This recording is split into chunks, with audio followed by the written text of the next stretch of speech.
종합선물 세트라 와 뭐 특별한 거 있나 보면 사실 구멍가게에서 팔고 있는 이것도 이렇게 다 이게 합쳐놓은 그런 느낌이잖아요.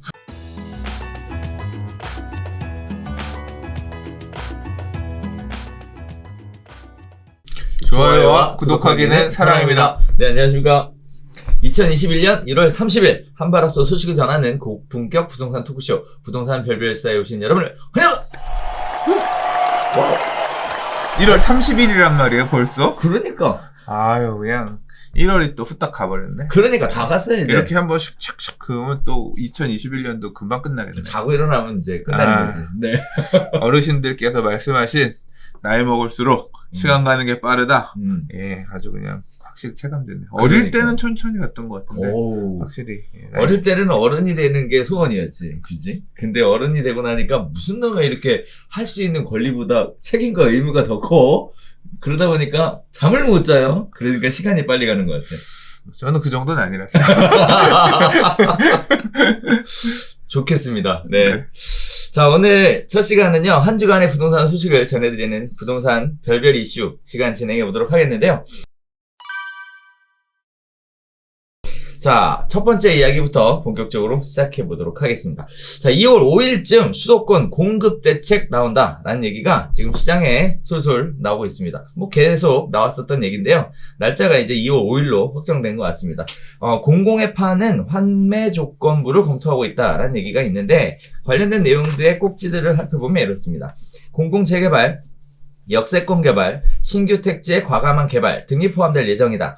공유용 모기지에 공공자가주택을 포함하는 등 금융당국과 연계한 주택 공급 방안을 실행하겠다. 공공디벨로퍼로서의 한국토지주택공사 LH죠. 역할을 늘리고 용적률 상향이나 도시규제 완화 같은 인센티브를 강화하는 방안을 시행하겠다. 비닐하우스 시대로 불리며 보호가치가 떨어진 지역에 그린벨트 해제 방안도 검토하겠다. 환매조건부 주택, 공공자가주택에 대한 개념도 도입하겠다. 실수요자의 공공주택 유도를 위해 공공자가주택 등에는 전폭적인 금융지원책을 마련하겠다. 라는 얘기인데요. 그동안 공급대책에 대한 단점들이 많은 부분 보완이 된 부분도 있었고 또 과거에 나왔었던 이야기들이 다시 한번 재탕하는 그런 내용들이 나와 있습니다. 자, 가장 큰 변화라고 한다면 과거에는 이제 임대 아파트 공급에 주 타겟을 뒀다면 이제 자가 아파트 공급에 대한 부분들도 관심을 좀 두고 있는 것 같아요. 시장의 요구가 그런 쪽으로 많이 있어 왔죠. 또 두 번째는 영끌에서 집 산다. 또 무주택자가 집 사기에는 대출이 안 돼서 불가능하다라는 얘기들이 있어 오다 보니 정부가 금융지원책을 마련하겠다라는 얘기가 나오고 있어요. 또 세 번째 이야기는 소량 공급에 대한 얘기들이 계속 있어 왔습니다. 그 부분들을 대규모 공급 형태로 좀 바꿔보겠다라는 형태의 세 가지 포인트를 볼 수 있을 것 같은데 어떻게 보셨습니까, 소장님?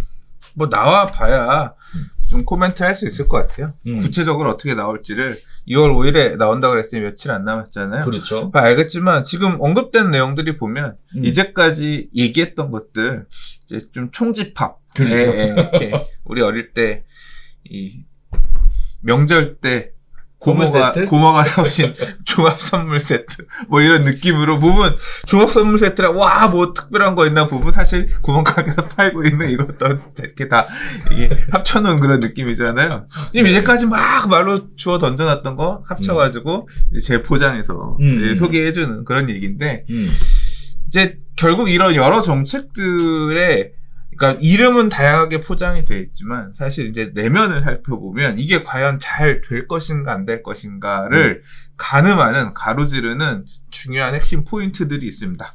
예를 들자면 지금 뭐 자가 아파트 공급이냐 임대 아파트 공급이냐. 그렇죠. 뭐 공급은 하겠다. 그게 내가 분양받을 수 있는 집이야? 아니면 세 놓을 수 있는 집을 그렇게 정부가 소유할 수 있는 세 놓을 수 있는 소형주택을 많이 짓겠다는 거냐? 이 내용에 따라서 시장의 수요들이 생각할 수 있는 이 청약하려는 사람들이 생각할 수 있는 반응은 다르잖아요.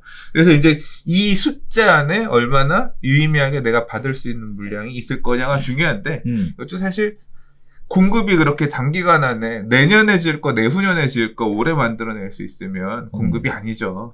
보통 이런 주택을 짓는 사업은 적어도 5년. 그렇죠. 예, 긴 호흡에 따라 가는 거기 때문에 단기간에 만들어지지 않으리란 건 압니다. 결국 지금 하는 얘기들도 단기적인 시그널들을 자꾸 지금 정부는 주려고 하는 그런 뭐 과정에 있다고 생각이 되는데, 아무튼 뭐 시장 참여자들이 어떻게 받아들일지 좀 봐야겠지만 뭐 아무튼 그런 전환이 있을지 아니면 여전히 똑같은 그 그림을 내놓을지는 좀 봐야 될 것 같고요.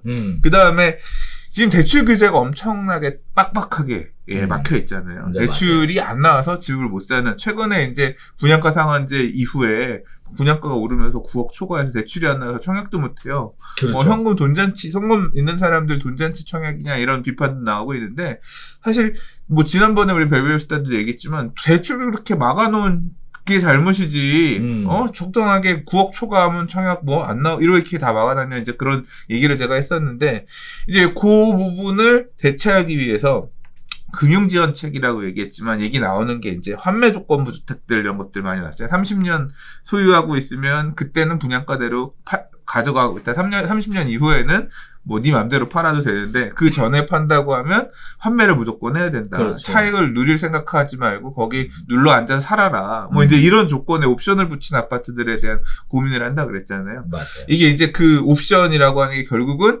환매를 하면 그 환매에 따라서 싸게 LH나 이 공기관에서 다시 매입을 하고, 그 다음에 비싸게 지들이 팔 거 아니야. 조금 훨씬 시장가를 감안해서 판다고 하더라도, 뭐 시장가보다 좀 낮게 판다고 하더라도 많이 남겨서 팔 거 아니야. 그러니까 이 공기관의 재정 건전성? 뭐 이런 것 등을 고려해가지고, 좀, 청약하는 사람들한테 페널티?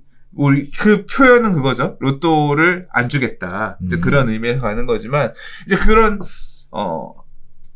대금 지급을 조금 유보해서 미래 정산하자, 뭐 이런 개념에서 도입하는 공급 대책들을 어떻게 시장 참여자들이 볼 거냐? 아이, 그거 저거 해서 받느니 차라리 그냥 기존 주택을 나는 사는 게 낫겠어 라고 가든지 했지. 아니면 그렇죠. 이거라도 받아야지. 근데 이거라도 받아야지는 분명히 제가 확실히 말할 수 있는 건, 미래에 어마어마한 갈등, 우리 항상 얘기했지만 10년 공공 분양 전환 임대 아파트, 그러니까 분양 전환해주는 임대 아파트들이 있었잖아요. 그런 것처럼 중간에 가는 과정에서 이렇게 공급된 주택들은, 야, 분양가에 준하는 돈 냈고 월세 내고 사는데, 왜 이거 이렇게 되냐? 이거 나중에 내 거 못 해주냐?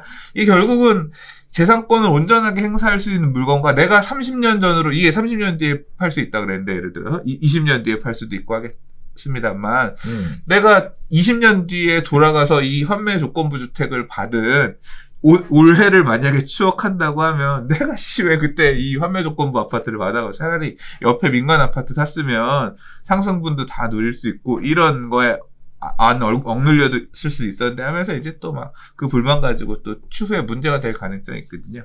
아무튼 그런 내용을 유보하고 있는, 담고 있는 미래의 갈등을 예상케 하는 이런 제도가 도입된다는 거, 시장에서 또 어떻게 받아들일지 봐야겠으나, 예, 뭐, 글쎄요, 저는 안 할 것 같은데, 저라면 안 할 것 같지만, 또 필요하신 분들은 또, 그러니까 막 엄청 시장의 인기라기보다는 좀 갈리겠죠. 그리고 이제, 진짜로, 뭐 정부가 이렇게 적극적으로 나서서 공공재개발이든 재건축이든 활성화해서 이 물량들, 분양받을 수 있는 주택들을 늘릴 수 있는 정책을 이제 어느 범위 내에서 이렇게 할 거냐를 봐야 되는데, 이 내용도 사실 핵심은 그거예요. 이 공공재개발 사업이든 공공재건축 사업이든, 공공재개발은 잘 가는 것 같고 공공재건축은 못 가는 것 같고, 그렇죠. 그 차이가 뭐예요? 공공재건축은 실익이 없다는 거잖아요. 그렇죠. 그러니까 공공재개발은 사업성 이런 게 중요한 게 아니라 할 수 있냐 없냐가 사실은 더 중요한 거잖아요. 그렇죠. 이제 그 부분이 포인트인데, 결국 공공재개발을 자꾸 이 정부가 얘기하는 이유는, 재개발 사업의 주도권, 재건축 사업의 주도권을 정부, LH, 공기관이 가져가고 싶은 거고, 분양가든 뭐든 전반적으로 사업의 여러 가지들을. 그렇죠. 그리고 공공임대주택을 많이 넣어서, 그러니까 정부가 컨트롤할 수 있는 임대주택 숫자를 늘리고 싶어 하는 마음인 건데, 이제 민간에서는 이게 우리한테 이득이냐 아니냐를 주민들이 고민을 해가지고 따져서 결정할 문제거든요. 이 상충 부분이 앞으로 되게 큰 변수입니다. 지금 우리 다음 주제에서 얘기할 부분에도 이게 있는데, 막상 안 가는 곳들도 충분히 나올 수 있거든요. 그렇죠. 이 수익을 어느 정도까지 인정해 줄 거냐. 그러니까 재건축 사업도, 그러니까 이 개발 부담금, 재건축 초과이익 환수 금액이라든가, 개발 이익을 공공에서 환수하려고 하는 의지, 노력들이 있는데 민간에서는 환수되는 게 너무 생각보다 크다라고 하면 또 안 할 수 있는 권리도 있단 말이에요. 그렇죠. 그러니까 그거에 대한 상충 부분이 사실 이 공급 대책의 가장 핵심입니다.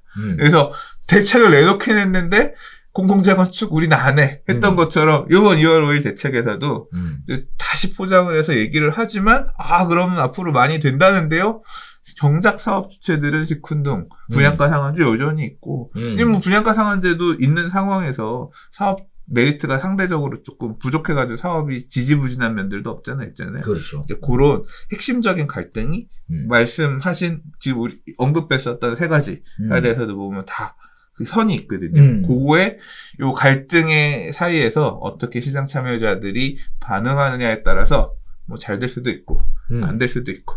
근데 뭐 제가 삐딱해서 그러는 건지 모르겠지만 이 부동산으로 인한 불로소득은 인정할 수 없다라는 어떤 큰 기조가 밑바탕이 되어 있어서 다 내놔 뭐 이런 게 되게 많거든요. 그래서 맞아요. 시장 참여자들 이걸 하려고 하는 입장에서는 기본적으로 정말을 못 믿어. 또 특히나 우리 제가 이제 이번 이 문재인 대통령 정부에서 했던 어떤 여러 가지 중에서 가장 제가 가장 충격받았고 가장 열받았고 가장 인정하지 못하겠는 부분이 소급이거든요. 그러니까 지금 열심히 할게 해놓고서 나중에 아니야 생각 바뀌었어 소급 이거 못 믿는 거야. 정부가 하는 걸 못 믿는 거야. 지금 재건축 초과이익 환수제 피했다라고 했다가 아니야 바꿨어 니들 다시 끄집어내. 지금 다 그게 문제가 되고 있잖아요. 과연 이번에 이렇게 하겠습니다 열어놨지만 또 시장 거였다가 고지고대로 믿을 수 있을까? 아니 니들 좀 까딱하다가 또 바꿀 수 있는 거 아니야. 이제 그런 불신 이런 부분도 또 하나의 변수로 작용할 거라고 생각해요. 그렇죠. 네. 소장님 얘기하셨던 것처럼 이번 기사 안에도 공공재건축 얘기는 쏙 빠졌어요. 공공재개발 얘기만 하고 있는 상황이고 아니라고 그렇게 말씀을 드렸는데도 자, 그다음에 또 하나 의미 있는 얘기가 그린벨트 해제. 해제 안 한다 그랬거든요. 근데 그린벨트 해제에 대한 얘기가 본격적으로 나오고 있다는 얘기? 그린벨트 사수하시던 분이 가셨잖아. 그러니까. 네, 그린벨트를 이 그린벨트 사수가 나름 그분 입장에서는 대선으로 넘어가는 과정에서의 어떤 카드이지 않았을까 싶을 정도로 또 나름 자기 색깔이셨잖아요. 환경보호 뭐 이런 거. 근데 이제 그거 뭐 아빠가 없으니까 시설라도 좀 그런 거 아닌가. 서울 안에 그린벨트들 원래 이제 경기도 쪽은 많이 그래서 3기 신도시가 경기도 쪽에 많이 있는데 서울엔 없어가지고 서울은 서울 도심지내 역세권 그다음에 그 상업지역 내 주거비율 이런 걸로 해서 공급 물량을 만들어내고 유휴 토지들 쓰고 그린벨트는 안 주겠다 뭐 이런 입장이었지만 맞아요. 그러면 이제 서울 안에 것도 풀겠다 그렇죠. 이런 얘기인 거네요. 그렇죠. 그리고 또 의미 있는 얘기를 곱씹어 보면 불과 얼마 전에 부동산 가격 상승의 원인은 뭐 임대차 3법이라든지 뭐 기타 등등 정책의 원인이 있었다라고 한국은행이랑 한번 붙었잖아요. 한번 제대로 한번 맞으셨는데 금융지원책을 금융당국과 연계한다라는 얘기가 나오는 거 보면 이제 모종의 얘기가 좀 있었던 거 아닐까라는 기대가 됩니다. 자, 무엇보다도 중요한 건 변창흠식 첫 번째 공급 방안이란 얘기인데요. 뭐 말씀하셨던 것처럼 큰 기조의 변화, 다시 얘기하면 공공이 주도하겠다. 라는 개념, 불로소득으로 보겠다라는 개념 자체가 크게 바뀌지 않은 상황에서 우리가 기대했던 뭔가 굉장히 파격적이고 쇼킹한 내용은 나오기 어렵지 않을까? 라는 생각을 좀 하게 되는 그런. 저는 모른다. 여기는 그렇고, 전 모른다. 2월 5일날 뚜껑 열어보고, 네, 다시 아마 얘기하도록 뭐 하겠습니다. 대책 나오면 그날 읽어보면서, 그날 실시간 방송 같은 거 저는 또 할지 모르겠네요. 그러니까. 네. 자, 그렇게 한번 살펴보도록 하겠고요. 아무튼 2월 5일쯤 나오는 부동산 대책 큰 기대를 가지고, 네, 지켜보도록 하겠습니다. 진짜?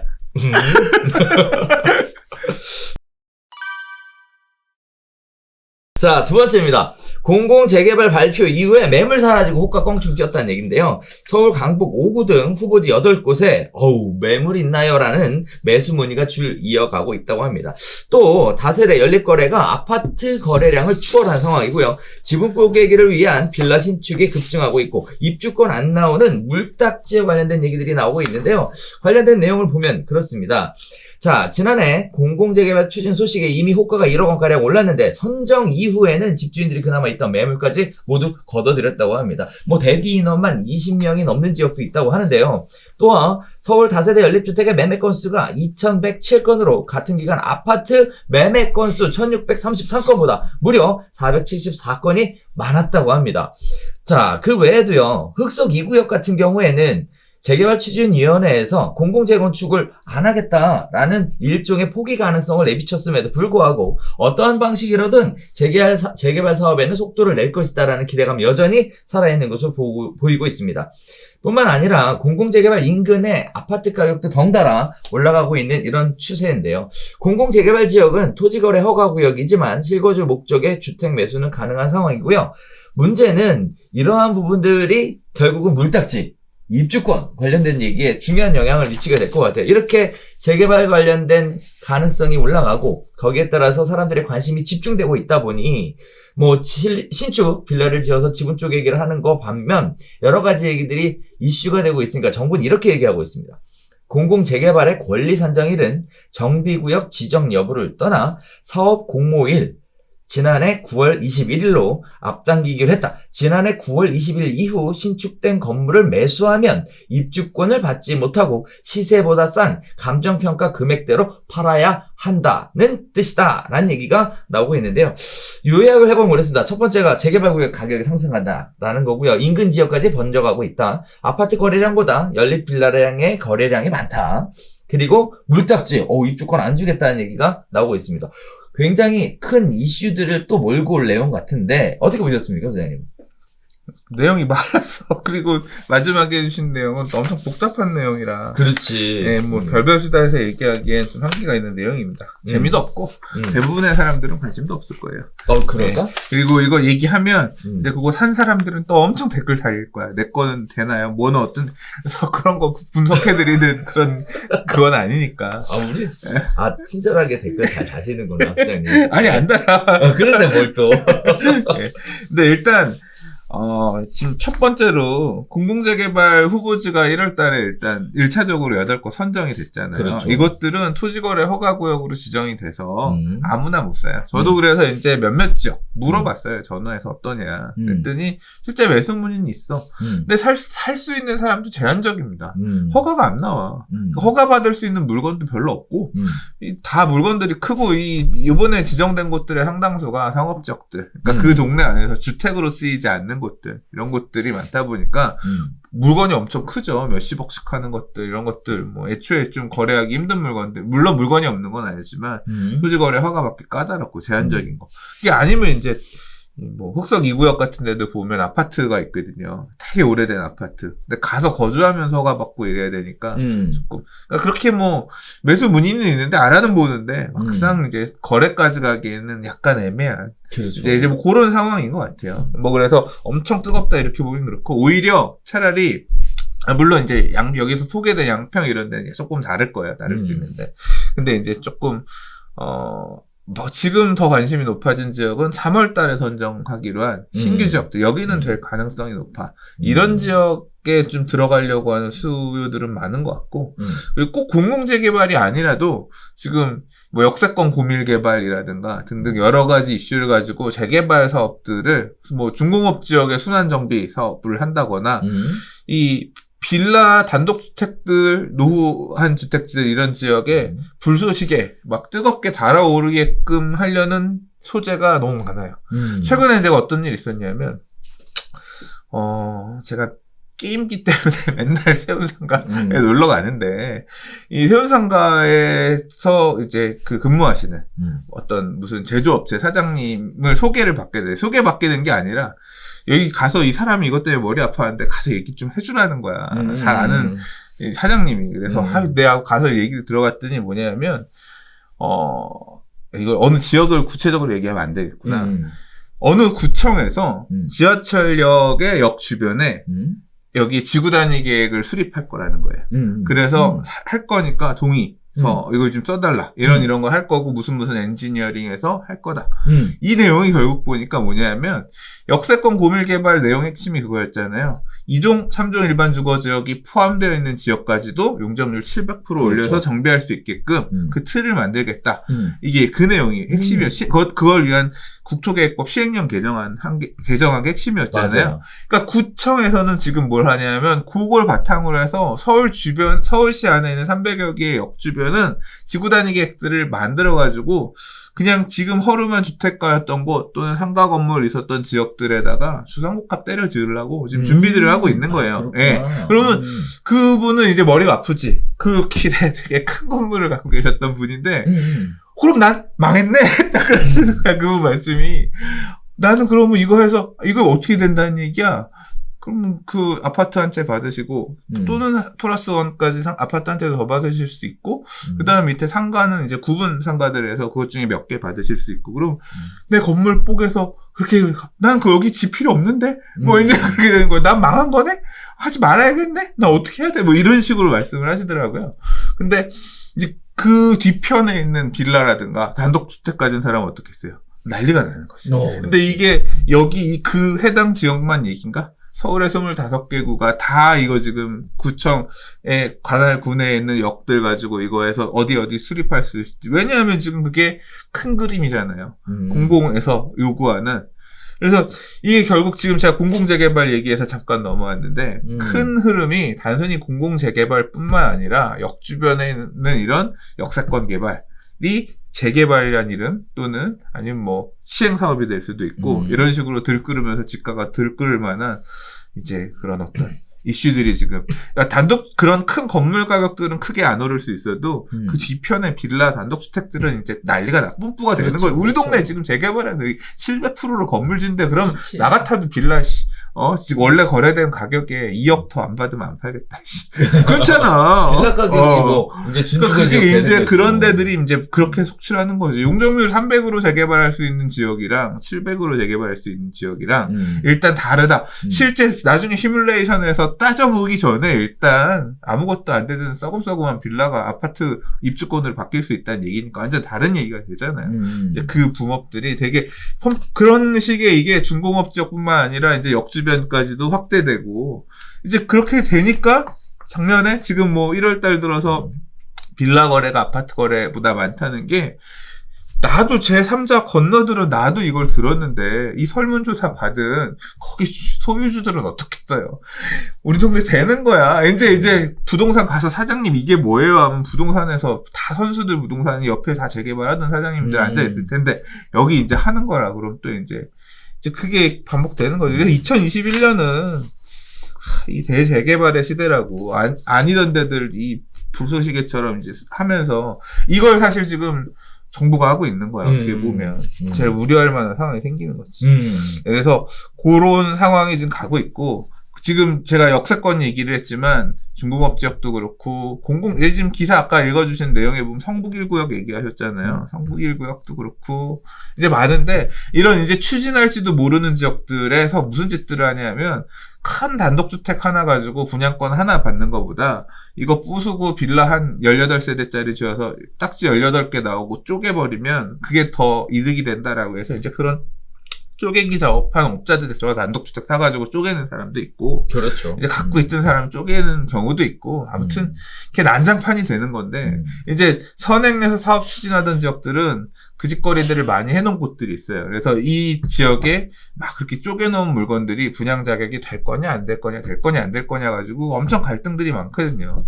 제가 이거 얘기하는 것도 제 나름대로의 답은 있어. 이건 이렇게는 되고 이건 안 되고 이렇게 하면 될 수도 있고 제 나름대로의 답은 있고 맨날 와서 물어보시거든요. 근데 그거를 말하는 것 자체가 되게 내 목을 조르는 그렇죠. 그런 행위가 돼요. 가능성인데. 이 부동산 네가 뭘 한다고 안 되면 네가 왜 그렇게 얘기를 해? 그러니까 말을 저도 안 해버리는 거지. 그건 어차피 안 나오든 되든 그거는 그 내용을 토대로 해서 조합이 관리처분계획 수립해서 구청 가서 나중에 지금도 아니고 관리처분계획 수립할 때 한참 뒤에 얘기거든요.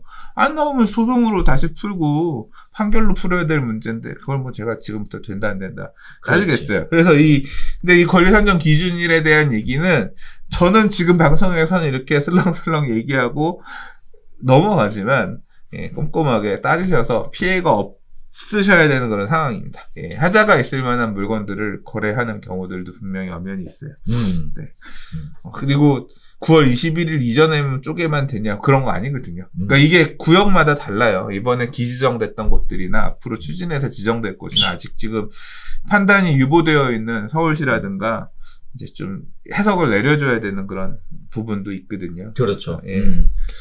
또 한편으로 보면 이게 또 수장님 아까 얘기하셨던 소급 적용에 관련된 부분도 또 영향을 미칠 것 같아요. 뭐 기존에 지정했던 곳은 뭐 빼지고, 뭐 이번에 진행되는 지역들은 뭐 포함되고, 뭐 이런 식의 문제들도. 근데 그게 그렇게 임의로 하기가 쉽지 않아요. 그러니까. 네, 그런 식으로 뭐 된다가 아니라 지금 유보가 된 부분이 있어요. 그러니까 지금 예를 들자면 성북 1구역이나 이런 곳이 이번에 3월 달에 정비 구역, 그러니까 공공재개발 구역으로 지정되면 여긴 지정됐으니까 9월 21일로 일률적으로 권리산정 기준일이 지정되는 거냐? 그게 아니면 종전의 조례에 따라서 권리산정 기준이 지정될 거냐? 이 부분이 사실 좀 명쾌하진 않아요. 그러니까 그때 이제 서울시가 지정을 만약에 한다고 하면 이런 부분을 명쾌하게 유권 해석을 내려줘야 될 것 같아요. 그렇죠. 예. 자, 그래서 사실 이 기사를 뭐 꼭지로 잡은 이유는 이런 부분들의 변화가 있으니까 공공재개발이라고 해서 무조건 막 이렇게 벌떼처럼 달려갈 내용은 아니다라는 얘기를 좀 드리고 싶어서 그런 말씀을 드렸습니다. 특히 지분 쪼개기에 가담했던 그런 빌라 같은 경우에는 이러한 리스크를 크게 안고 있다라는 사실을 좀 알고 그리고 접근해 하셨으면 좋겠다라는 내용에서 기사를 선택을 한번 해봤습니다. 재개발은 어렵고 복잡합니다. 재건축하고 달라요. 그래서 그냥 단순히 빌라 사면 좋다. 예. 샀는데 나중에 하자가 생길 수도 있다. 예. 그러니까 이 재개발은 함정이 되게 많습니다. 얼마 전에는 저 또 이렇게 어느 정도 알고 지내던 분이 무허가 주택 잘못 사셔가지고 사고가 나서 이제 저한테 물어보셨는데 그거 안 나오는 거예요. 어떻게 쇼부 보세요. 지금 마무리하신 걸로 아는데 예. 아무튼 이 재개발은 그렇게 간단하지 않습니다. 예. 자, 세 번째 이야기로 가겠습니다. 불법 분양권인지 모르고 샀는데, 이거 계약 취소돼서 엄청나게 손해를 봤다. 그런데 이게 문제가 또 어떤 데는 되고, 어떤 데는 안 되고, 복불복이라는 거에 더 많은 피해자들의 울음이, 가중되고 있는 상황입니다. 내용을 해요. 분양권을 사서 입주했던 아파트 주민 40여 가구가 느닷없이 쫓겨날 상황에 처했습니다. 자, 불법으로 당첨된 분양권이었다는 게 그 이유인데요. 불법 당첨된 분양권인지 모르고 샀다는 걸 증명했지만 시행사는 계약 해지를 통보했습니다. 대표적으로 부산 해운대 마린시티 자이에서 벌어지고 있는 일인데요. 불법 청약 원 당첨자들은 고작 벌금 300만 원만 냈다는데 우리는 집에서 쫓겨날 판입니다. 이게 과연 공정한 겁니까? 라는 얘기들이 나오고 있습니다. 서울시에서도 같은 문제로 소송이 진행 중이고요. 이들을 구제할 법이 발의됐지만 소급 입법이 적용되지 않는다면 이분들은 전부 다 쫓겨나는 그런 상황이 발생된다고 합니다. 수억 원이나 벌어서 엄청난 이익을 챙겼음에도 불구하고 벌금은 고작 300만 원이라니 결코 불법 청약이 계속되는 거 아니냐라는 것과 함께 적발돼서 받게 될 처벌보다 이익이 더 커서 분양권 전매 사기가 반복된다라는 시장의 이야기들이 나오고 있습니다. 구제지역 확대로 분양권 전매가 불가능한 단지가 많아져서 조사 대상 자체는 줄었지만 불법 행위 적발 건수는 오히려 큰 폭으로 증가하고 있는 상황인데요. 전문 브로커들이 주로 저소득층이나 부양가족이 많은 가구의 청약 통장을 약 1,000만 원 정도 내외를 사들여 임신진단서, 주민등록 등본 위조 등을 통해 청약 갑점을 높이는 수법을 종종 사용하고 있다고 합니다. 자, 이렇게 불법 취득한 분양권을 정상 매물로 속여서 억대 웃돈을 팔아서 넘긴 건데요. 뭐 이와 같은 대표적인 사례들이 또 헬리오시티라든지 동작의 아크로리버하임 같은 경우도 그러한 대상에 속해 있다고 해요. 자, 문제는 현행법상 최대 징역 3년이고 3천만 원 이상 차액은 3배 벌금 물리는 조항도 적발 전에 차명으로 돌렸거나 또는 현금화했다면 사실상 무용지물입니다. 자, 불법행위 가담자와 이들에게 청약 통장을 넘긴 원 당첨자 대부분이 300만 원 내외의 벌금을 받은 것으로 알려졌는데 이유는요.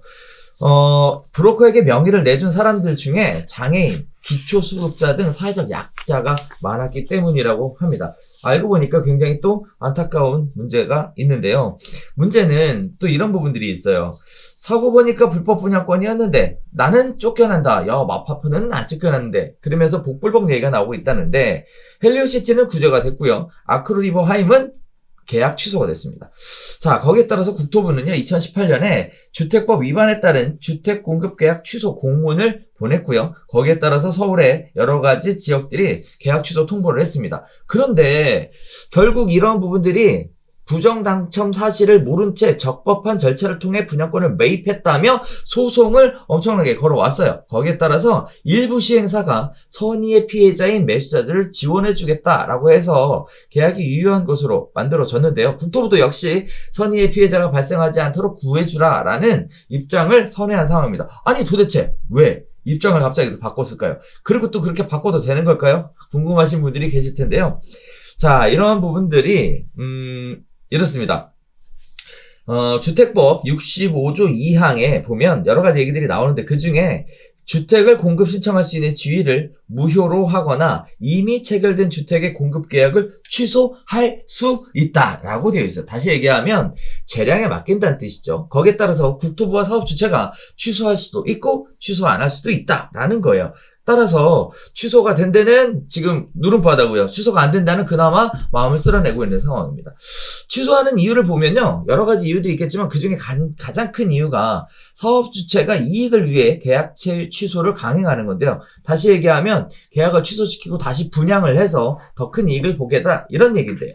그래서 주택공급에 관한 규칙 일부 개정안을 입법 예고한 상황이라서 다시 취소를 하고 다시 분양을 하더라도 추가적인 이익을 볼 수 없게끔 이렇게 만들어두고 있는 상황입니다.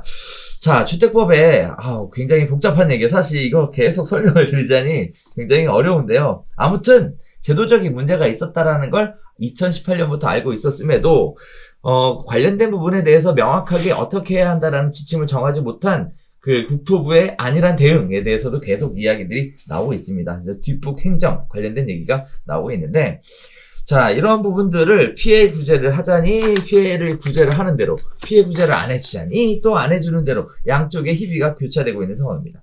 자, 내용을 정리해보면 간단하게 불법 분양을 했고요. 분양권 전매를 해서 큰 시세 차익을 벌였어요.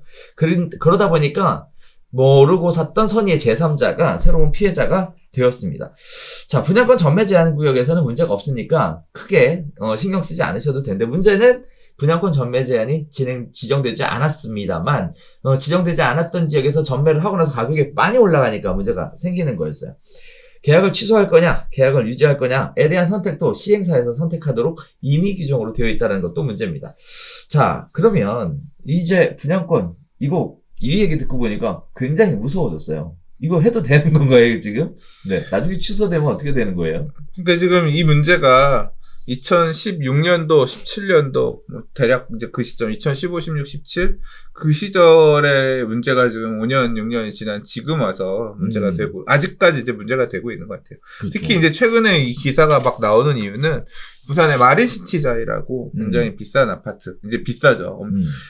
이거 비싸졌지. 몇 년 전에 우리 별별 수다 할 때만 하더라도 이거 9억, 10억 넘느냐. 그러니까 부산 안에 30평형대 새 아파트 10억 찍느냐 안 찍느냐는 일단 마린시티자에 입주하면서 보면 된다고 봤을 정도로 굉장히 가격이 많이 올랐던 단지거든요. 근데 거기에 이제 몇몇 소유자들이 시행사가 니들 나가라. 니들 불법 분양권 사서 들어왔으니까 니네 소유 자격 인정할 수 없다. 이제 이 내용의 얘기는 그거예요. 원 소유자가 아니라 당첨된 사람이 분양권 전매를 통해서 팔았고, 예, 그 양수인이 들어와서 프리미엄을 많이 주고도 살고 있었는데, 맞아요. 예, 잘 살고 가격도 많이 올라서 내 집이다 살았는데 갑자기 야, 그 앞에 너한테 판 매도자 또는 너한테 팔기 전에 전전 매도자가 불법으로 당첨된 사람이야.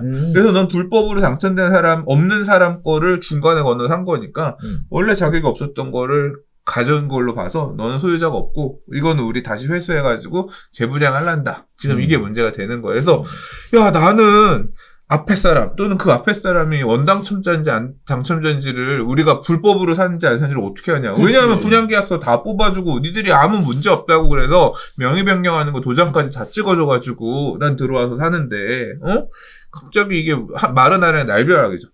그러면 나는 그럼 좋아. 시세에 준해서 내 집을 네가 사가. 그것도 아니잖아요. 무슨 소리야. 우리는 분양가도 아니죠. 이게 그 위약 뭐 어쩌고 저쩌고 하면서 몰취할 수 있는 규정도 있어요. 그래서 그 계약금 뭐 10%, 총 매매 대금의 10% 떼고 나머지만 줘도 되고 그럴 거예요. 그러니까 아무튼 그거 정확한 건 모르겠습니다만. 그리고 그 말 그대로 불법 행위를 해서 당첨이 된 이 사람은 벌금 뭐 300만 원 받고 땡인데 나는 지금 시세 차익이 4억 5억 발생했는데 나는 다 날리게 된 거지. 그러니까 이 사람들이 억울한데 지금 찾아보니까 이런 피해를 입은 사람들이 되게 많다는 거야. 그리고 여기만 억울한가? 똑같이 그렇게 불법 청약 당첨된 사람의 물건을 매수한 사람들이 다 이렇게 분양권을 회수당하고 집을 뺏겼냐? 그게 아니야. 그래. 시행사마다 여기는 뺏고 여기는 안 뺏고가 다 다르다고 하니까 시행사 의지에 따라 다르다는 얘기는 이건 좀 뭔가 불합리하다는 거죠. 근데 시행사마다 의견이 달라지게 된 이유는 그 과정에서 국토부 해석이 좀 문제가 있었던 것 같아요.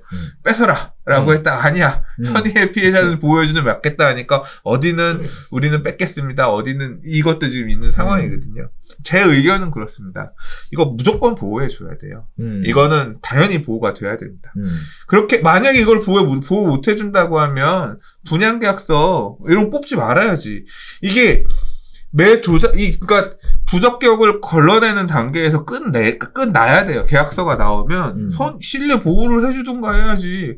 이거 어떻게 알아? 그렇지. 이게 모든 분양계약서 다 나왔는데 나중에 10년 지나서 아이고야 10년 전에 거 뒤져보니까 이놈이 불법으로 해서 당첨 안 돼야 되는 애들이 받았는데 갑자기 모든 마른 하늘에 날벼락을 맞는 사람이 무지기수로 생길 수밖에 없는 그런 규정이에요, 이거는. 그래서 민법에서도 얘기하는 선의의 제3자 보호 있듯이 당연히 선의의 제3자 보호가 여기도 있어야 됩니다. 있어야 되는 거고.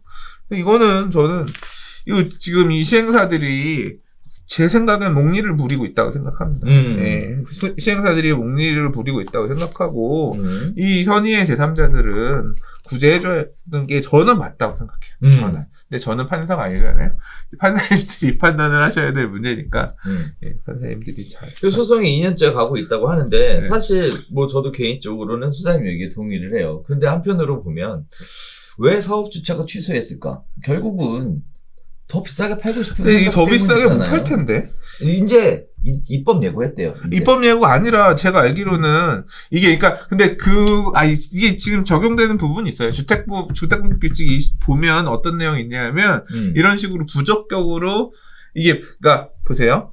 미분양이 난 거. 그러니까 이 주택이 보면 미분양하고 부적격 물량은 달라요. 맞아요. 예, 미분양은 뭐냐면 분양을 다 했는데 살 사람이 없는 거야. 그래서 미분양이 난 거야. 이거 같은 경우는 시행 주체가 어떻게든 이렇게든 저렇게든 법에서 정한 절차에 팔고 나서 그래도 미분양이 나면 어떻게 팔든 그거는 걔네 마음인데 이 부적격 물건은 뭐냐면 원래는 온당한 당첨자가 받아갔어야 되는데 이 당첨된 사람의 적격이 아니었기 때문에 그 물건이 나중에 다시 나온 거란 말이에요. 그러면 과거로 돌아가서 예비 당첨 몇 순위를 끄집어내다가 이 분양을 줄 수 없으니까 이건 뭐냐면 애초에 미분양 난 물량이 아니라 원래는 온전하게 청약의 제도에 따라서 분양 받을 사람이 있어야 되는 물건인 그렇죠. 거잖아요. 그러니까 이거는 함부로 팔면 안 되는 거예요. 그래서 이 주택공급 규칙 이쪽에 보면 뭐가 있냐면 이런 식으로 부적격으로 나와 있는 물량들을 몰아서 나중에 공급하는 규정이 있어요. 얘는 분양가를 비싸게 하지 못하게끔 그렇게 되어 있는 내용이 있어요. 근데 지금 제 생각에 뭐 지금 기사에서는 정확하게는 제가 어떤 의미로 쓰셨는지 모르겠지만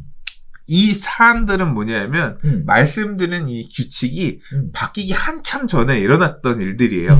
그러니까 소급해서 강제할 수 없으니까 그런 게 아닌가 싶긴 합니다. 근데 지금 이제 상황은 어쨌거나 그러니까 뭐 이걸 갖다가 더 비싸게 팔기 위해서 이렇게 묵리를 부리는 것일 수도 있죠. 만약에 이제 그렇지 않으면 그럴 이유가 없거든 전혀. 그래요? 그렇지 않다면 그럴 이유가 전혀 없으니 뭐 알아봤겠죠. 알아보고 해당이 있느냐 없느냐 따져봤을 것 같은데 한편으로 이런 얘기도 나와요. 조합에서는 재산상 손실을 보고 있대요. 뭐 예를 들어 그러니까 그렇지. 손실은 보죠. 왜냐하면 이게 소유권을 그러니까 입주도 못하고 회수해서 들고 있는 물량들이 이렇게 있는데 이게 종부세 엄청 종부세 낼 거 아니야. 그렇지.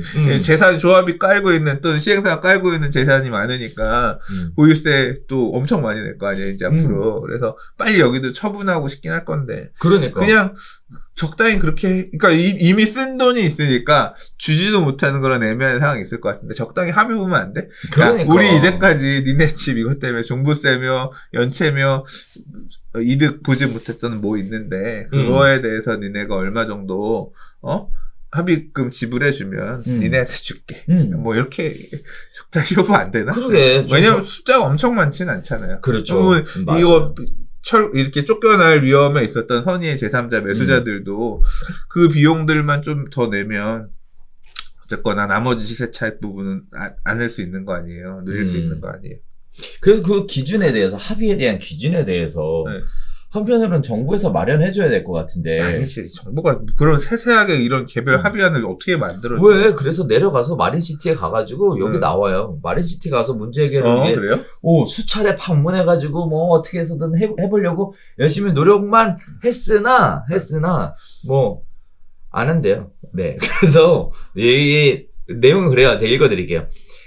국토부는 마린시티자의 문제 해결을 위해 담당 인력을 수차례 파견하고 계약 유지 권고 공문을 보냈지만 시행사 측은 계약 취소 입장을 바꾸지 않고 있습니다. 해운대 구청이 계약을 해지하고 재분양에 나서면 승인하지 않겠다고 했음에도 불구하고 시행사는 유지부동이다 라는 얘기가 나오고 있거든요. 자, 이런 부분들을 좀 더 적극적으로 해결을 좀 해주면 어떨까라는 생각도 들면서 왜 정부는 착한 소리만, 좋은 소리만 들으려고 할까? 욕먹는 짓도 가끔 해줘도 괜찮지 않을까, 이럴 때는. 하는 생각도 듭니다. 자, 아무튼, 복잡해요. 이거 읽으면서 이해가 안 돼서 몇 번을 다시 보고, 또 다시 보고, 또 다시 보고 하다 보니까 굉장히 복잡한데. 근데 좀 이렇게 선의의 제3자 이 청약제도에서도 보호해줄 수 있을 만한 어떤 이런 건 좀 만들어주면 좋겠어요. 그러니까. 네, 지금 너무 나이롱이야. 지금 당장 이런 사단이 벌어졌다는 자체가. 네. 그리고, 그니까 100% 다 걸러내면 그 시점에 딱 걸러내든가. 분양 시점에. 그래서 걸러내서 분양계약서가 일단 나왔다고 하면. 믿어 인정해줘야지. 그거 분양계약서 보고 거래해야지. 그거 어떻게 알아. 일반인들이. 분양권 전매가 가능한 시장이 지금 물론 제한적이긴 합니다만. 이 마치 등기 공신력 인정해주는 것처럼 분양계약서에도 공신력 인정해주는 형태가 또 될 수 있는데. 근데 이게 그거 조금 달라.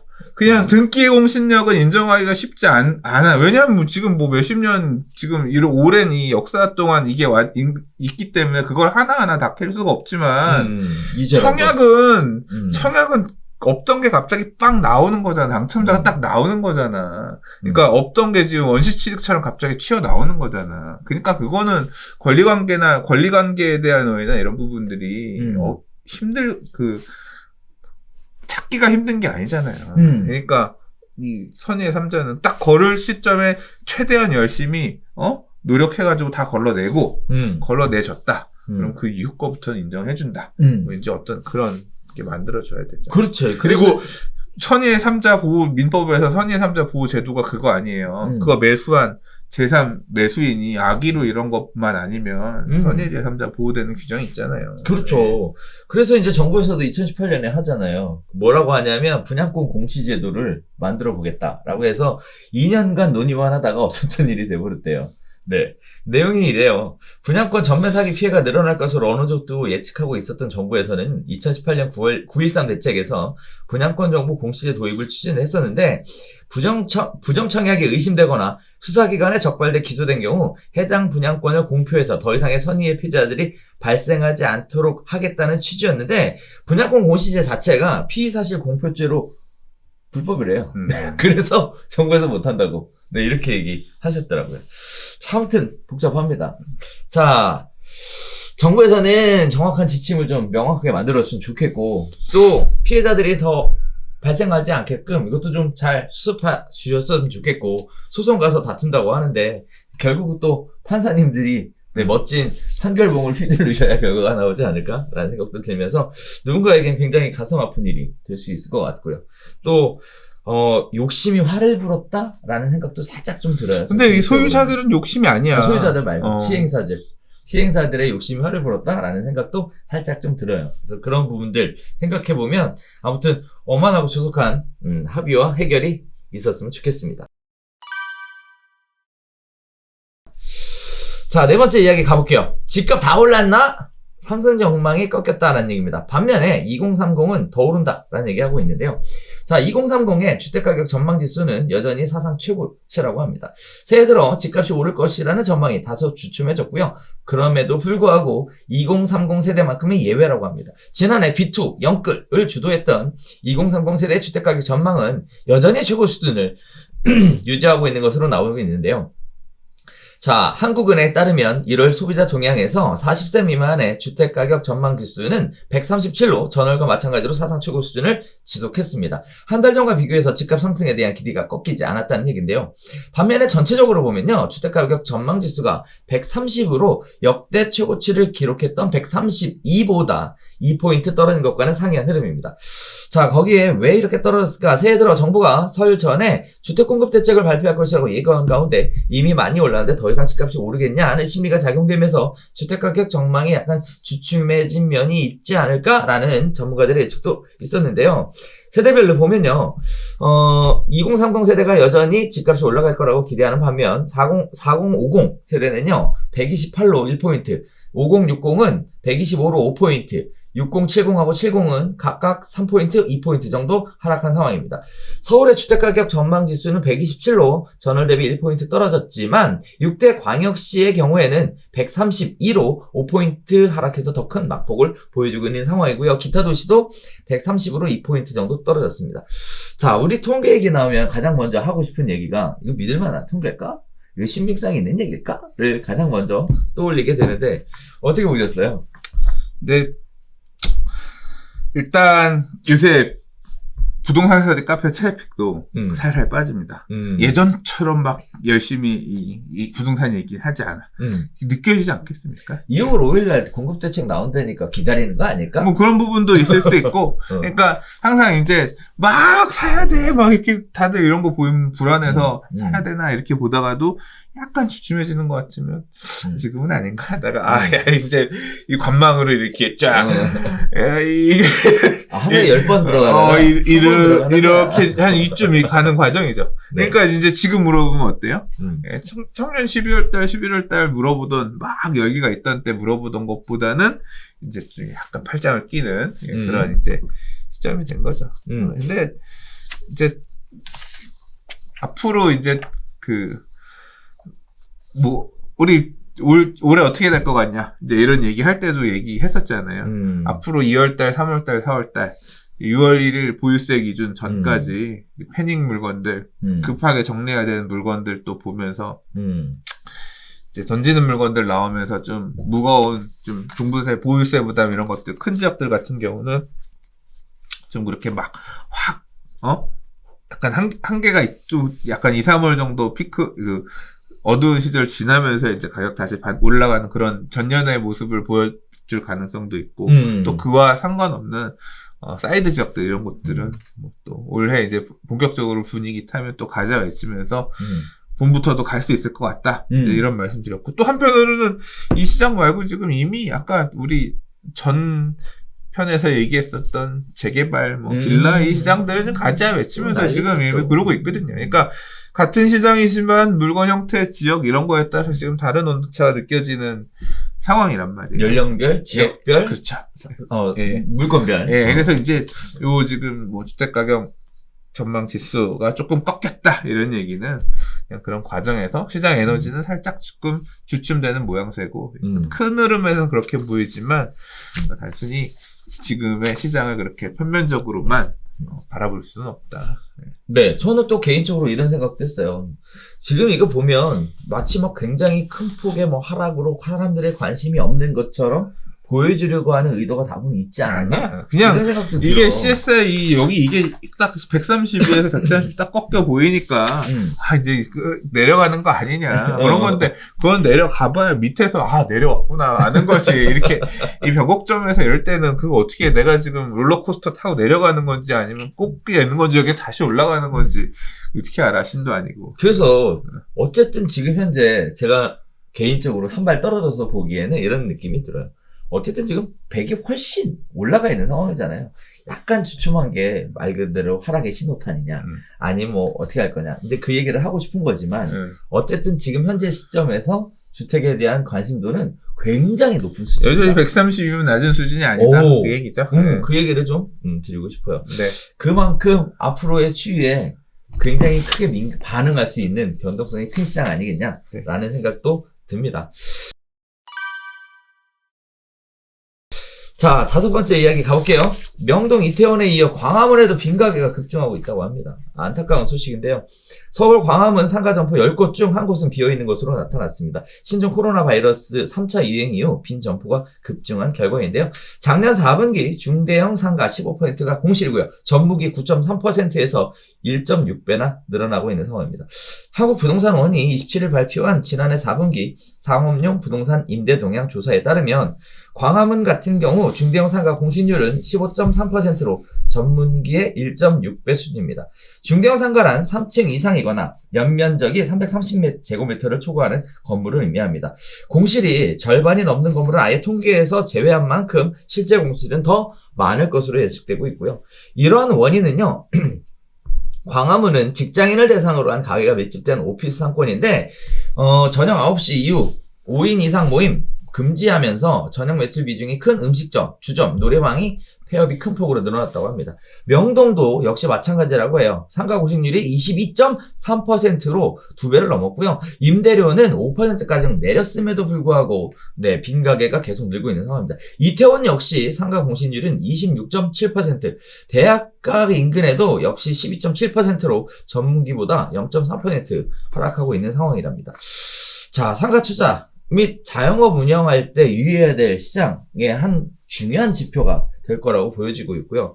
생계형 직업이다 보니까 이거 운영을 안 하시면 참 먹고 사는 문제에 굉장히 깝깝한 이런 상황이 발생할 텐데, 이런 문제가 올해 그 코로나 백신 접종 계획 이런 것들을 보면 2021년도에도 이런 상황 계속되지 않을까라는 우려도 있는 상황이에요. 자, 어떻게 해야 될까? 참 걱정이 많이 되는데 어떻게 보세요? 뭐 어떻게 해야 될지는 저도 모르겠고 일단 약간 이 데이터를 보니까 지난해 서울 중대형 상가 공실률 해서 감정원 이제 한국부동산원에서 내용 자료를 보니까 일단 되게 유의미한 변화가 뭐냐면 광화문의 공실률이 1분기에 2.3%밖에 안 됐는데 중대형 상가 4분기로 15.3%로 엄청 늘었거든요. 그러니까 이게 보면 이태원은 원래 좀 상태가 별로 안 좋았어. 그래서 1분기에 28.9, 2분기에 29.6, 3분기에 24.9, 4분기에 26.7. 그러니까 이태원은 그냥 계속 높았어. 코로나 시작하기 전부터 높았고, 코로나 이후에도 그냥 계속 안 좋았어. 근데 명동 같은 경우는 그렇게 상권이 안 좋은 데가 아니었잖아요. 근데 코로나 직격탄. 1분기에 7.4였는데 지금 4분기에 22.3이니까 1년 지나면서 못 버티고 관광객들 안 들어오고 하니까 낮아빠진 상인 점포들이 이렇게 많은 거예요. 근데 이제 광화문 같은 경우는 1분기에 2.3밖에 안 됐는데 하반기 4분기 들어서 15.3으로 확 급증했거든요.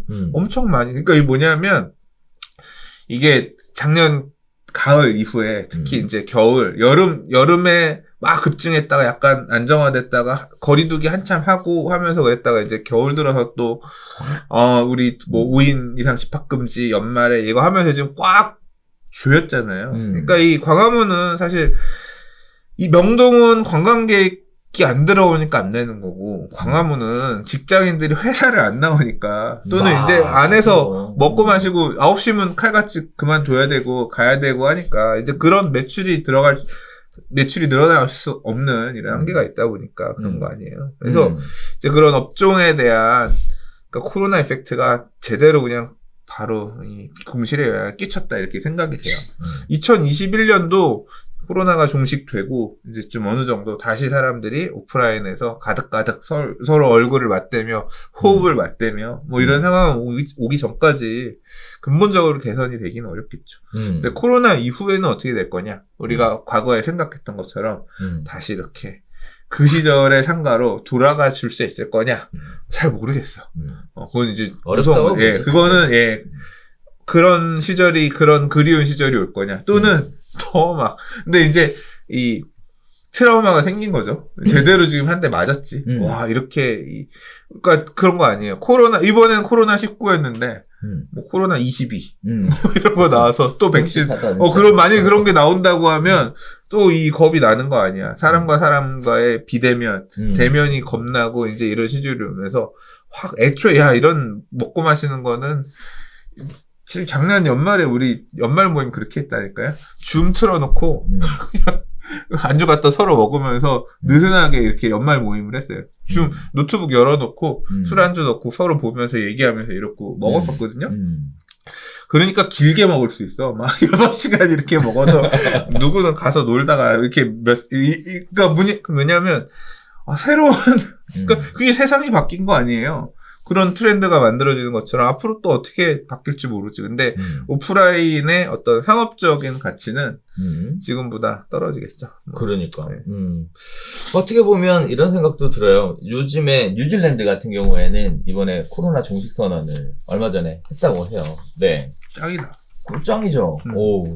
그런 거 보면 이런 생각도 들더라고요. 뉴질랜드가 취했던 첫 번째 정책이 뭐였냐면 은행 금리 동결. 그래서 뭐 이자를 못 받게 하는 거죠.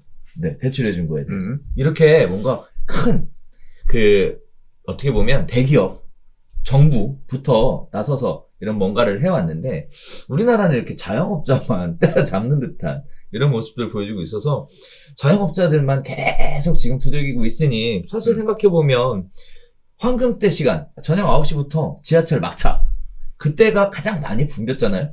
요즘 나가보면 9시가 제일 붐벼요. 그 시간이 줄어든 거지. 황금 시간대 영업이 안 된다는 얘기인데 그거에 대한 보상도 없고 그러니까 또 K 방역의 실체가 의료진 쥐어짜고 자영업자들 쥐어짜가지고 지금 억지로 지금 이렇게 유지하고 있는 것이다 라는 비판이 있잖아요. 맞아요. 딱. 네, 그렇죠. 네. 그리고 또 뭐 지원금 해준다 뭐 한다 뭐 여러 가지 얘기들 하고 뭐 신청하라고 오는데 그걸로 해결책이 안 되잖아. 핵도 안 돼. 그 어떻게 그걸 그러니까 하겠어요? 그건 솔직히 얘기하면 생색내기다. 저는 개인적으로 그렇게 얘기를 좀 하고 싶어요. 뭐 근데 그게 지금 우리 주제 핵심은 아니니까. 아무튼 상가는 너무 힘들어졌다. 그러니까 뭐 앞으로 어떻게 해야 되냐 뭐 그런 답을 드리진 못하겠고요. 당장 일단 지난해 이 공실률 변화만 보더라도 이 코로나가 어떻게 이 상권의 침체, 공실에 영향을 미쳤는가. 이게 지금 공실이 20몇 %라고 해서 나머지 이 상가들, 공실이 아닌 상가들이 잘 하고 있다는 얘기도 아니잖아요. 그렇죠. 거기도 지금 아니죠. 네. 죽어 나자빠지는 거고, 올해 또 몇 개월, 상반기 이렇게 가면 어떻게 또 바뀔지 모르겠네요. 네. 자, 그래서 수익형 부동산에 관심 가지고 계신 분들은 오늘 지금 통계 관련된 부분들을 유심히 좀 살펴보셔야 될 것 같아요. 그런 얘기 하더라고요. 뭐. 제가 잘 아는 형님 중에 경매 이제 전업 투자자 형님이 계신데 이제 경매 좋은 물건 앞으로 많이 나올 거예요. 막 이러면서 이제 경매 시장을 또 얘기를 하시더라고요. 안타깝다. 그러니까 이 자본주의 사회에 민낯이야 어떻게 보면 이런 게 망해 나가는 데가 있으면 하이에나들이 있어. 이제 나한테 기회가 오는구나. 기다리는 것도 있고 이 자본주의 사회가 그러네요. 참혹해. 뭐 그래서 네. 사실 우리도 얼마 전에 경매 강의를 개강을 했어요. 그래서 굉장히 유명한 교수님을 모시고 경매 강의를 진행을 하고 있는데 일단 첫 번째는 강의가 예술이에요. 너무 잘하시더라고요. 두 번째는 개념을 좀 바꿔 생각하기로 했어요. 이제 이런 부분들 때문에 경매 물건이 많이 나올 것이다 라는 생각과 함께 입찰자, 시장 참여자가 많으면 많을수록 가격 하락을 좀 지탱해주고 끌어올려주지 않을까? 그러니까 경매하시는 분들 공통적으로 이렇게 얘기합니다.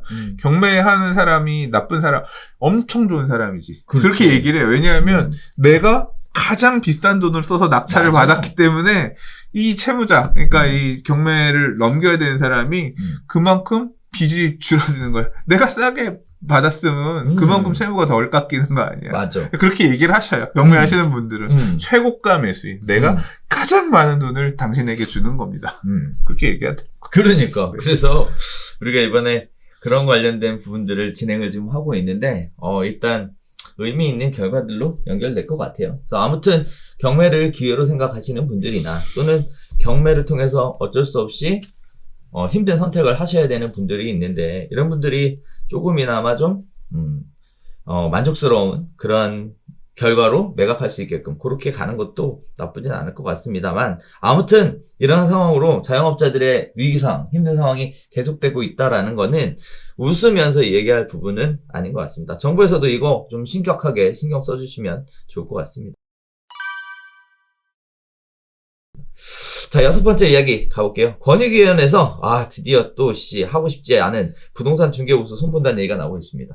자, 주택 매매 전세 가격이 상승하면서 거래가액에 따른 일정 비율을 중개보수로 책정하는 일률적인 체계가 소비자 부담을 가중하고 있다는 판단으로 중개보수를 손보겠다라는 얘기가 나오고 있습니다. 주택 매매 전세 가격이 오른 점에 감안해 주택 중개보수 부과 대상 금액의 구간을 신설하는 등의 제도 개선안인데요.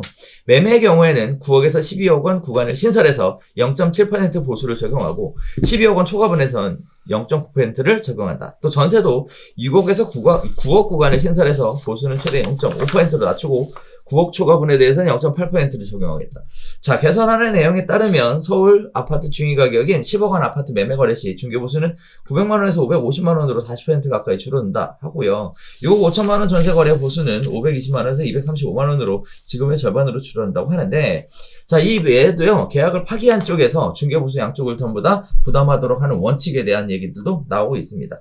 자, 권익위는 주택 중개보수와 중개서비스 최종 개선안을 오늘 2월에 확정할 계획이다라고 얘기하고 있습니다.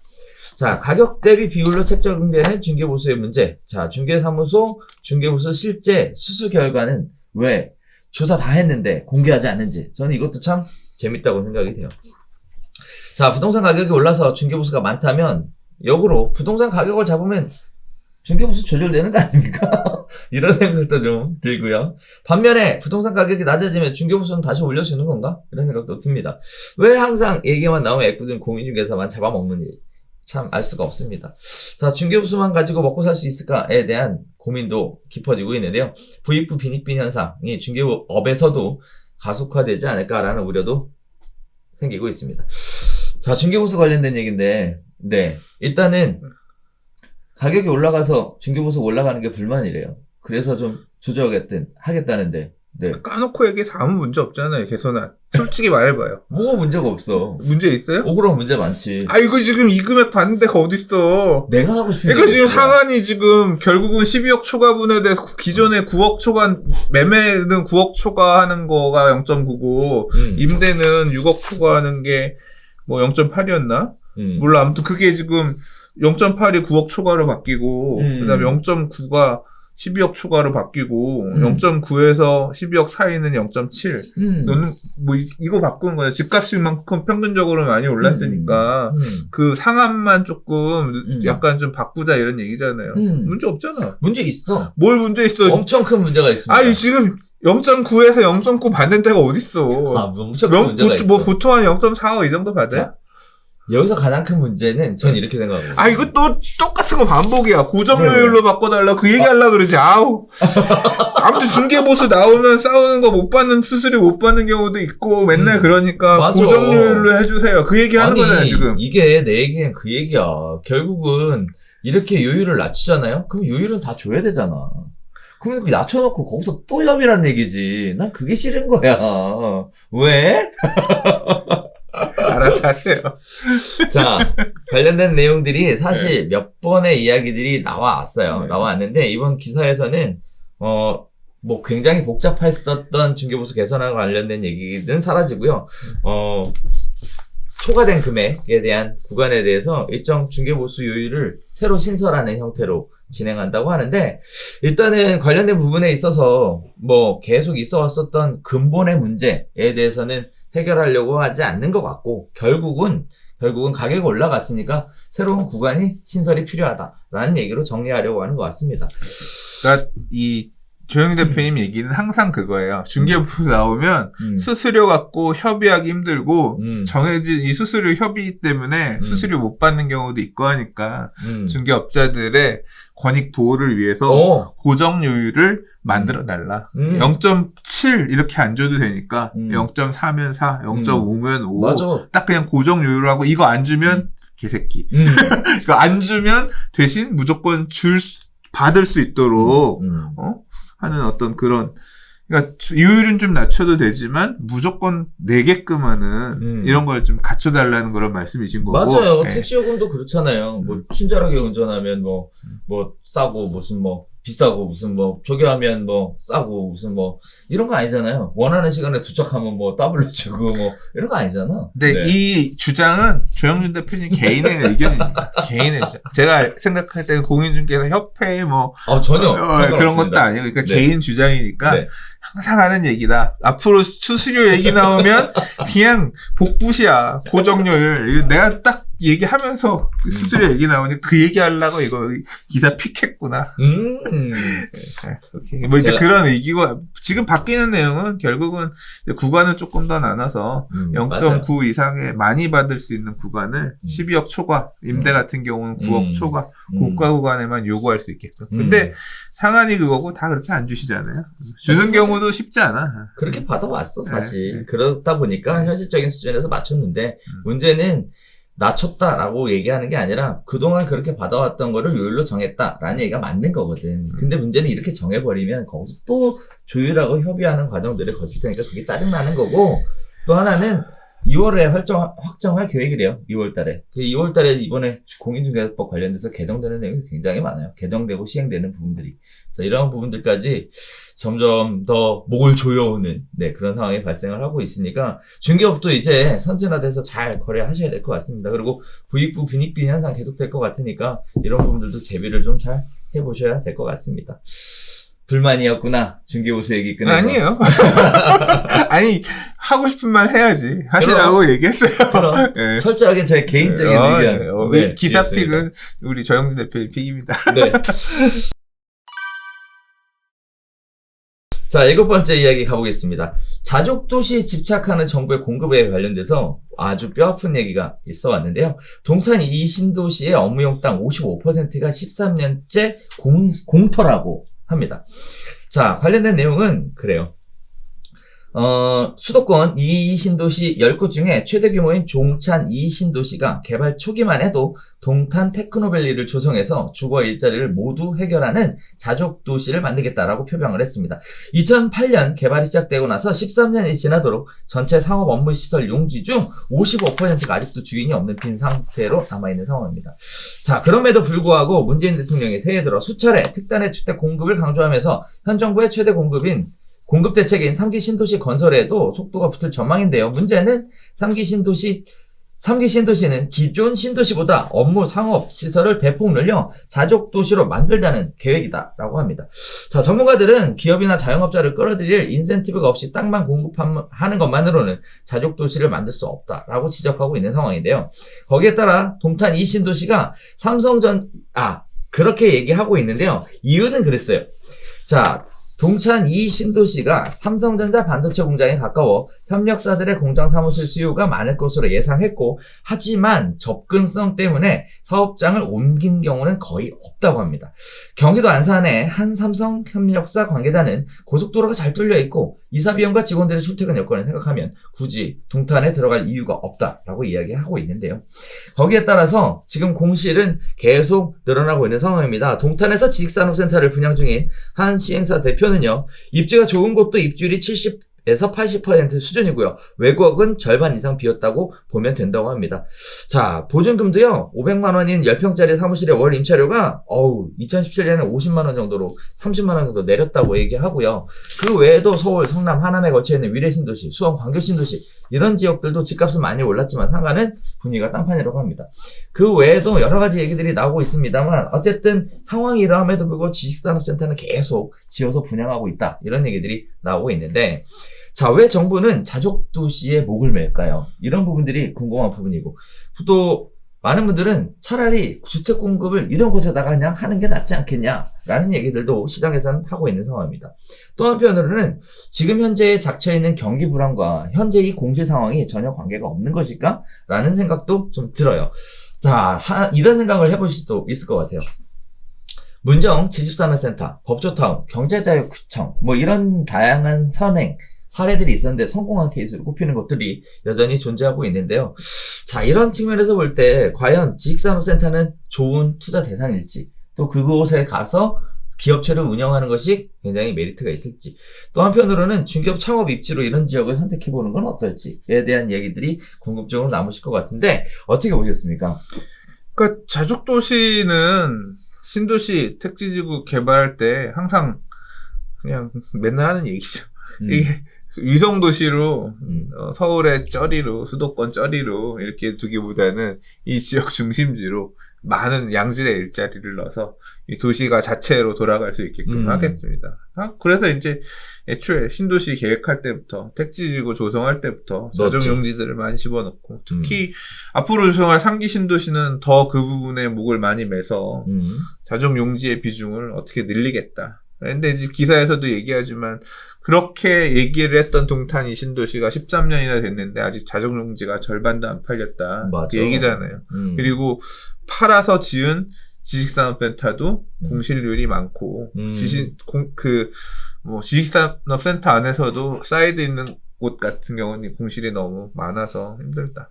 이 얘기는 그냥 현재 대한민국을 보여주는 반증이죠. 동탄이 신도시 하면 굉장히 성공한 신도시잖아요.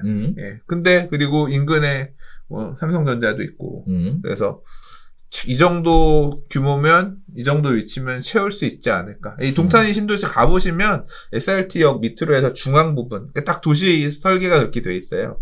SRT 있고, 동탄 1이 이쪽, 동탄 2가 이쪽 있으면 중앙 부분에, 위에서부터 쭉 네모나게 해가지고, 자족용지, 산업, 이제 유치하기 위한 이게 만들어져 있고 이 옆으로 주거 지역들이 이렇게 만들고 한쪽에 호수 공원 라인 만들고 이제 이렇게 돼 있거든요. 이 중앙을 못 채우는 거지. 못 채우는 이유가 뭘까? 우리나라가 그만큼 저성장 국가라 그런 것 같아요.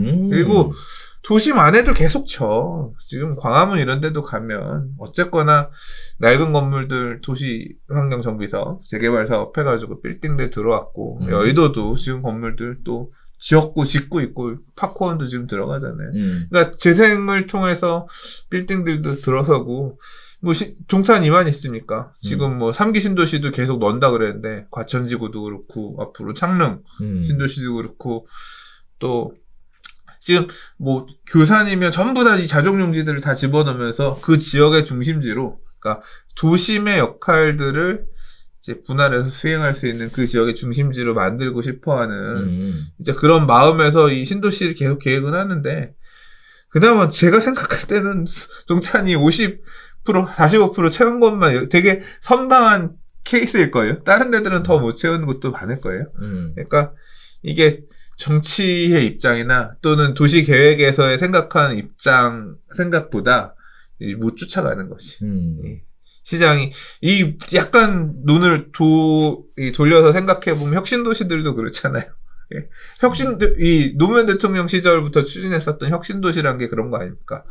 이 서울의 집값이 문제인 이유는 모든 서울의 이 핵심적인 우리나라를 지탱하는 핵심적인 기업들이 서울에만 다 있어서 이걸 다 지방으로 분산해야겠다. 그래서 주택토지공사 보내고 다 공기업들 다 한전 내보내고 다 내보내서 혁신도시에 갖다 꽂고 니들은 그 동네 뼈를 묻어 뿌리가 되라. 그래서 그 기업들 그쪽에 도시 만들고 그래서 혁신도시들 키우고 서울을 분산시키려고 했는데 결국 골다공증의 원인이 됐잖아요. 그 동네가 혁신도시 개발해놨더니 그 동네 구도심만 싹 빠져가지고 신도시로 옮겨오고 지금 그런 결과가 나왔고 서울은 그러면은 규모가 줄었느냐? 아니지. 삼성도 한전 보냈더니 한전제리에다가 더 고밀로 업무지고 져버리잖아. 이거 내보냈더니 그 안에다가 더 빽빽하게 채워지면서 지금 채워지고 있잖아. 이게 이렇게 도시계획 이렇게 간다고 하더라도 도시가 만들어지고 이런 게 이렇게 생각처럼 쉽지 않다니까요. 이 고용이라고 하는 게. 그냥 그 혁신도시도 잘 안 된 이유 중에 하나가 지방분들 얘기해보면 지방의 젊은 사람들 얘기해보면 너 이 동네 살 거냐? 아니라고 나도 다 대학교 나와서 뭐 해서 좀 어느 정도 이 생각하는 분들은 다 나도 서울 올라가서 할 거라고. 일자리가 양질의 일자리나 괜찮은 일자리 이런 것들이 서울 중심으로밖에 안 만들어요. 또 기업 입장에서도 서울에서 부산에서 부산 쪽에서 부산 중심에서 이 부동산 관련된 프로테크 하시는 분도 그런 얘기를 한대요. 인력 수급이 확실히 좀 한계가 있다고. 좋은 인력을 결국은 기업이 성장하려면 좋은 인력이 많아야 되는데 결국은 이 선순환과 악순환이 양쪽에서 반복되는 거야. 그래서 이 약간 이제 그런 부분들이 있는 거죠. 얘기가 지금 지방 얘기 가면 약간 조금 돌아갔는데 결국은 지금 동탄도 그 결과에 따라서 지금 나타난 거예요. 동탄도 지금 이렇게 힘든 상황인 건데 앞으로 만들어질 자족 도시들 이런 것들도 결국 동탄에 반복이 되지 않으리란 보장이 없어요. 그냥 그런 마음이죠. 여기도 자족 도시가 돼서 잘 됐으면 좋겠지만 사실 크게 기대하진 않아. 뭐 지금 되게 이 저성장 중인 이런 어떤 우리나라의 어떤 상황을 볼 때 이런데 그런 좋은 기업들을 채우는 데는 어느 정도 한계가 있지 않을까 생각을 해요. 그러니까 이런 지역에 볼 때 어떤 이런 배후 지역 주택에 투자를 할 때 그런 부분도 고려를 해야지. 근데 그 부분 되게 신기해요. 뭐가요? 동탄 2신도시는 지금 자족도시가 이렇게 비어있는데도 집값은 엄청 올랐잖아. 그러니까 이 자족도시 빈 거랑 그러니까 기업들 안 들어온 거랑 집값은 별개네. 별개죠. 그리고 교통이 또 좋으니까 안 간다 그러잖아요. 굳이 거기 가서 갈 필요가 없다. 네. 기존에 있는 곳에 가서 네. 해도 된다. 이런 얘기 나오는 거고. 자, 한편으로 이런 생각이 좀 들어요. 지식산업센터와 관련된 부분들이 계속 공급을 하고 있고 분양 광고들을 계속 하고 있다 보니까 이 사업이 굉장히 빨리 자리를 잡고 굉장히 뭐 큰 황금알을 낳는 수익이다라고 생각할 수도 있을 것 같아요. 그래서 제가 개인적으로 드리고 싶은 말씀은 굉장히 오래 걸리는 사업이라는 거예요. 뭐 성공했던 사업들도 마찬가지입니다. 뭐 SH공사에서 직접 추진했었던 문용동 같은 경우에도 마찬가지였고 다 10년 이상의 굉장히 긴 사업 기간을 가졌었다라는 것도 미리 염두에 두고 들어가셔야지 이제 그런 식의 이야기에 혹하면 안 된다라는 거. 근데 약간 좀 그건 다른 게 그 부분에 대해서 제 태클을 거는 게 아니라 문정 법조단지는 좋잖아. 좋지. 입지가 좋잖아. 그 그럼. 배후에 죽어도 되게 그리고 이게 지식산업센터가 임대료가 상대적으로 인근 지역의 오피스보다 많이 저렴하기 때문에 그렇죠. 저도 저희 동네에 있으면 지식산업센터 만약에 제가 가까운 곳에 움직일 수 있는 지식산업센터 있으면 갈 마음이 있다니까. 그리고 확실히 도심권의 오피스에 비해서는 지식산업센터가 임대료가 훨씬 싸기 때문에 그쪽을 또 혜택이 주어지고 이런 부분이 가는 부분들이 많아요.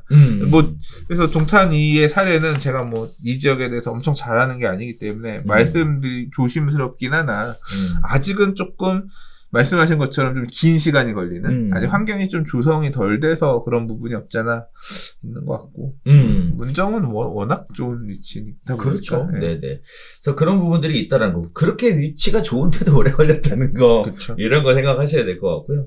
또 한편으로 보면 지식산업센터를 같은 곳에 유치하기 위해서 지자체가 적극적으로 팔을 걷어붙이고 나섰다라고 얘기하는데 지식산업센터에 입주를 하면 어떤 혜택을 볼 수 있는지에 대한 홍보는 좀 잘 안 이루어지고 있는 것 같아요.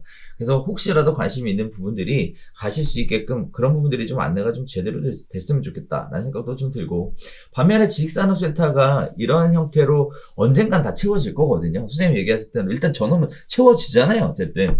그런 부분에 있어서 중개업 창업에 좋은 기회가 되실 것 같은데 중개업 창업으로 지식산업센터를 생각하신다고 하면 이러한 어떤 혜택들, 기업들이 받는 혜택들에 대해서 별도로 공부를 좀 많이 해야 됩니다. 근데 원래 지식산업센터 제가 아는 분 중에 지식산업센터 중개만 그러니까 제가 옛날에 알고 지낼 때 용산에서 이렇게 원룸 오피스텔 이런 거 임대 중개 하시던 분이었는데 하고 있는 거 다 버리고 이제 다 털고 구로 가산 디지털 덴지를 가셨어요. 가가지고 지금 사무실 2개인가 3개인가 하는데 잘해. 그러니까 가서 얘기 들어보면 좋은 것 같아요. 음. 왜 좋냐면 일단 회사들을 상대하니까 이 개인 레벨을 상대하는 게 아니니까 조금 뭐라고 해야 되나 깔끔하다고 그래야 되나 일이 그런 부분 수수료라든가 이런 부분도 그렇고 좀 깔끔하고 그리고 토요일 일요일 일 안 해도 되는 거. 그러니까 주 5일 근무. 어차피 회사들이 안 하니까 맞아. 고객들이 그러니까 월화수목금 5일만 그것도 좀 좋은 것 같고. 그래서 근데 거기도 뭐 치열하니까. 근데 오히려 그렇죠. 그러니까 항상 어디나 다 치열하니까. 그래서 뭐 그런 장점도 있는 것 같긴 하더라고요. 그래서 개인적으로는 만약에 제가 중개업을 다시 현업에서 필드를 뛴다라고 하면 저는 개인적으로 지식산업센터 이번에 한번 해보고 싶은 생각이 들어요. 지식산업센터 가가지고 제 주변에 돈 많이 번 사람들 좀 있어요. 이게 지식산업센터 이쪽은 또 분양이 맞물려 있잖아요. 그러니까 이게 결국은 회사 이런 거고 또 이 지식산업센터 분양받을 때 회사들이 분양받을 때 대출도 많이 나오잖아요. 맞아요. 네, 그러니까 임대를 얻으러 왔다가 그 임대료 낼 거면 저기 지금 지어지고 있는 거 있는데 계시다가 분양받으세요. 하면 잘 매칭도 되고. 그렇죠. 네, 그래서. 또 주의하셔야 될 거는 지식산업센터는 그 실제 운영하려고 하는 분들만 할 수 있어요. 그러니까 원래 임대 목적으로 분양이 안 돼요. 원래 자기가 자가 사용 목적의 공급이고 사업 목적으로 일부는 쓰는데 뭐 일부 임대해 놓겠다. 이제 그런 경우가 임대가 제한적으로 되고 가상 같은 경우는 굉장히 그 검증도 까다롭고. 그렇죠. 그렇죠. 네. 그래서 그런 부분들의 조건이 있으니까 창업으로서도 좋은 입지인 것 같고 또 중개업 하기에도 네, 괜찮은 것 같고 또 법인을 많이 대상으로 하기 때문에 이런 부분들도 심리적으로 스트레스가 조금 낮아지는 이런 부분도 있는 것 같고요. 반면에 뭐 공부해야 될 것들이 좀 많아요. 네, 혜택들 같은 거. 네, 이런 부분들을 얼마나 잘 하느냐에 따라 달라질 것 같고 또 주택 중개하듯이 이렇게 특정한 바운더리 안에만 중개하시면 이제 답이 안 나오고요. 아예 그냥 그 큰 광범위한 그 지역을 전체적으로 중개할 수 있어야 가능하다는 것을 기동성이라는 것을 굉장히 중요하게 여긴다라는 거. 이런 부분의 특징들을 이해하시면 될 것 같습니다. 아무튼 지금 지식산업센터에 저 아시는 분들도 많이 가 계시거든요. 네, 분양 쪽 일도 하고 뭐 중개업도 오픈하시고 하시고 계시고 또 뭐 요새 우리 수업 들어오러 오시는 분들한테 항상 발표하다 보면 올해는 재개발의 트렌드가 될 것 같으니까 재개발 공부 좀 해라 이런 얘기 말씀드리고 동시에 지식산업센터 관련된 거 괜찮으니까 이런 부분들에 대해서 좀 알아봐라 이런 얘기들을 계속 드리고 있는데 뭐 사실 오늘 얘기 나왔었던 지역들을 중심으로 해서 밸리 형태로 이렇게 많이 만들어지고 있는 초창기 사업장도 있고 또 오래됐으나 아직까지 활성화를 못 띄고 있는 사업장 이런 데들도 있고 여러 가지 아무튼 그러네. 분양 안 되는데 수수료 많이 주겠네. 아무튼 준 게 없어서 해볼만 하겠네. 좋은 기회죠. 네, 좋은 기회죠. 자, 이런 부분들도 있으니까 네 항상 왜 갑자기 나 지식산업센터 얘기하는데 중개업 창업 입지로 가능성 써놨네. 왜? 네. 네. 자족도시 얘기 나오다가 지식산업센터 얘기로 가다가 갑자기 그 정리하는데 수업 얘기가 딱 떠오르는 거예요. 반짝 떠올라. 그래서 네. 그렇게 얘기를 항상 해왔는데 네. 라는 부분 그래서 더불어 얘기한 거고. 네. 그리고 뭐 좋은 분들한테 좋은 거 소개시켜드리면 좋죠. 네. 그렇게 해서 서로 윈윈할 수 있는 그런 중개업도 하셨으면 좋겠습니다. 자, 오늘 여러 가지 이야기들을 진행해봤는데, 어떻게 됐습니까, 오늘? 오늘도 말 많이 했어. 늘 많이 하잖아. 정리는 안 되는데, 말은 많이 해. 네. 자, 저희가 준비한 소식은 여기서 인사드리도록 하겠습니다. 저희는 다음 주에 새로운 소식 가지고 새롭게 인사드리도록 하겠습니다. 감사합니다.